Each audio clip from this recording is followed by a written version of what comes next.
Hey guys, jumping right into it. I have coleslaw here from Publix. I have rinsed that off. It says that it's ready, it's washed and ready, but I always rinse it off. And I put it in my bowl. I'm using my mayo to go in there first. And I like to go ahead and stir my mayo up to get everything mixed. I like for my coleslaw to be creamy, so I like to stir that up before I proceed with the other ingredients for the coleslaw. I have my ground pepper. I'm gonna dab some in there. Y'all know I do not measure how much I put. I just like to cover it good. I have celery salt that I'm going over it with,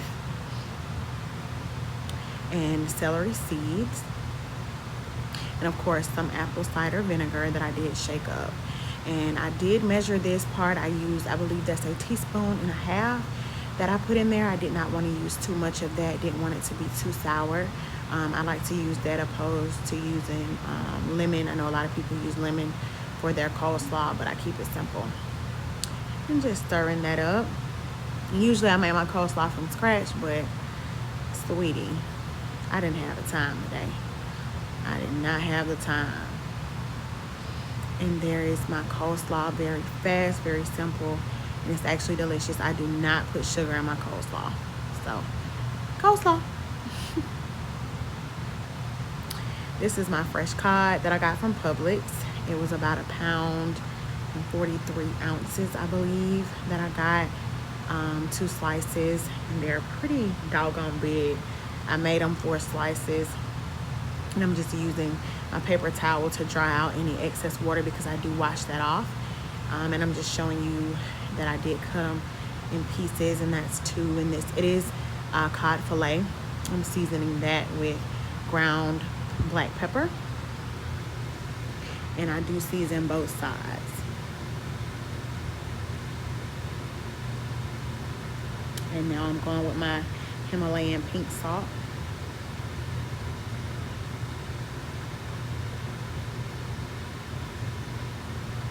And I'm just showing you how I do season both sides of my meat.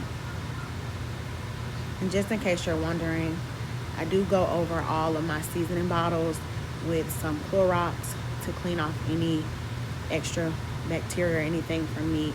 And that is Miss Dash extra spicy seasoning there that I'm using to season the fish as well.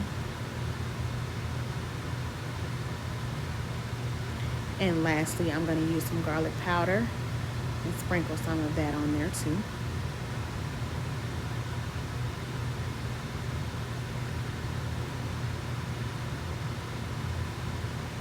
Now I do use my Zatarain's fish fry, and that is just the country style, the country southern fried. I can't remember. I think it's southern fried. But I do put it in a bag. I put about 1.5 cups of the mixture in the bag. I think 1.5 cups covers or a cup rather, is good for 1 pound of fish, if I'm not mistaken. But I like for that to be thoroughly covered. So excuse me, I don't know what happened to my clips of my sauce or dropping my fish. They were white, and I don't know what was going on with the clips. So everything will be in the description box on my Nashville sauce.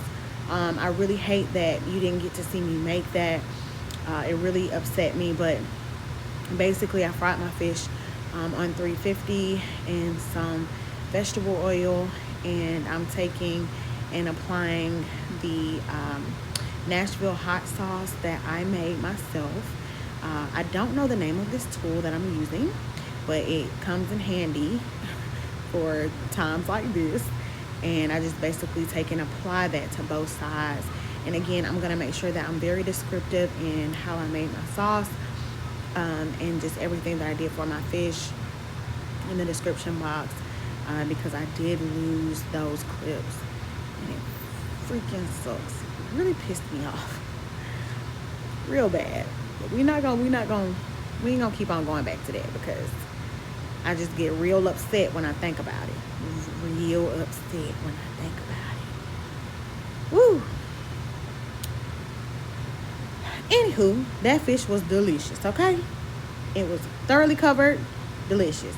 Now, while I did all of this, I did let my fish sit in the oven on 170 just for a few minutes while I did this.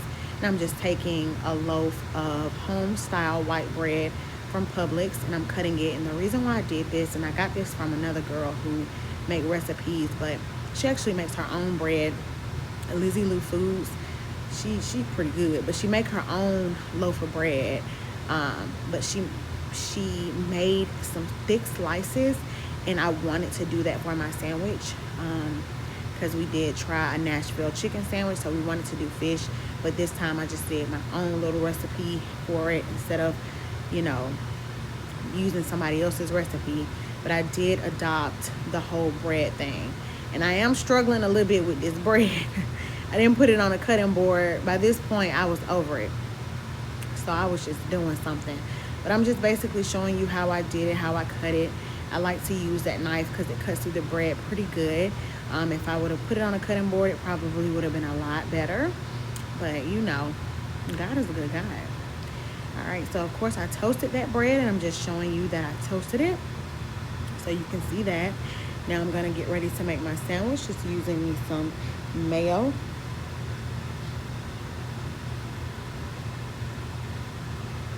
And I will be putting mayo on both sides of the bread. I don't like a dry sandwich. Next, I'm using mustard to apply on there. Some hamburger dill pickles, that is Kroger brand. And I'm just gonna put 2 of them on there. It is the olive cut. I'm gonna use some sharp cheddar cheese to put on here. I didn't know which side I wanted to go to. And of course, my Nashville hot fish. And I do add him an extra little piece on there just so his sandwich will be filling.